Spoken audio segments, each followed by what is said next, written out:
So far, we have understood about the basic concepts of taxonomy and the diversity of the uh, plant species that are found in the country. Now, we are going to understand about the forest and vegetation types of. For the broad knowledge of vegetation diversity of India, we have to understand the biogeography of India. For the better understanding, Roger and Power they have divided India into 10 biogeographical zones of their distinct and unique vegetation. The vegetation diversity depends on the altitude, temperature, rainfall, salinity, topology, etc. Whereas the earliest classification, Champion and Seth, they had described in 1968 as forest with 16 types and 221 minor types. Here we are seeing different ecosystem diversity in the country. Now, here we are seeing forest ecosystem, grassland ecosystem, wetland ecosystem, coastal and marine ecosystem, and desert ecosystem. Just to go through a few of the ecosystem, the forest ecosystem is one of the dominant component of vegetation in India. It is an invaluable reserve of economically important species and genetic resources. Besides important ecological functions, it provides food, fodder, fuel wood, timber, raw materials for industry, non-timber products. Do you really think grassland ecosystem is important? Yes, it is very, very important. It comprises 3.9% of the total geographical area. It is seen in semi-arid pastures of Deccan Peninsula, humid semi-waterlogged areas in Terai Belt, rolling shola grasslands in Western Ghats, and also in high-altitude alpine pastures in Himalaya. A wetland ecosystem. Is it important? Extremely important with the total development that's happening in the country.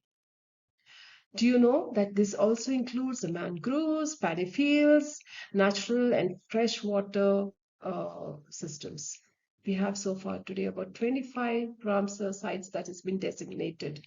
These wetland ecosystems also include the man-made reservoirs, canals, fish ponds, natural wetlands, etc. The Forest Survey of India has been working to provide the information of the forest status in the country. And they started this work in 1987.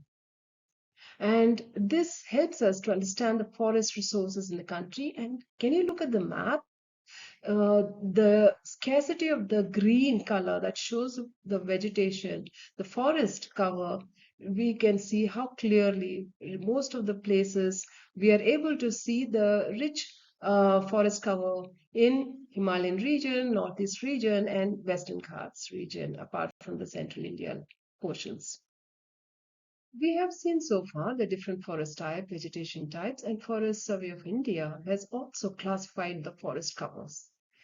Very dense forest means all lands with tree canopy density of 70% and above. Moderately dense forest means all lands with tree canopy density of 40% and more, but less than 70%. Open forest means all lands with tree canopy density of 10% and more, but less than 40%. Scrub means the forest land with canopy density less than 10%. Yeah, we do have non-forest area. That means it's a land not included in any of the above cases, including what? Here we are trying to understand the percentage of geographical area with respect to the forest cover in the country. Here we see that the total forest cover, we have 21.7% and non-forest cover is about 76.87%. That is a very important thing to understand the forest cover in major megacities. Uh, Census during 2011 has defined very largely urban agglomerations, that is UA, with a population of more than 10 million persons in the country as megacity. Currently, India has five major megacities, namely Greater Mumbai, Delhi, Calcutta, Bengaluru, and Chennai. Do you know Ahmedabad and Hyderabad are also the two fast-growing cities?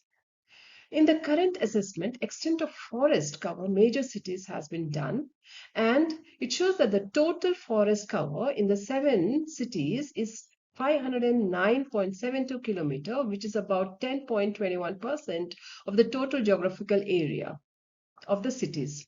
It is seen that Delhi has the largest forest cover with 194.24 square kilometer, followed by Mumbai with 110.77 square kilometers and Bengaluru with 89.02 square kilometers.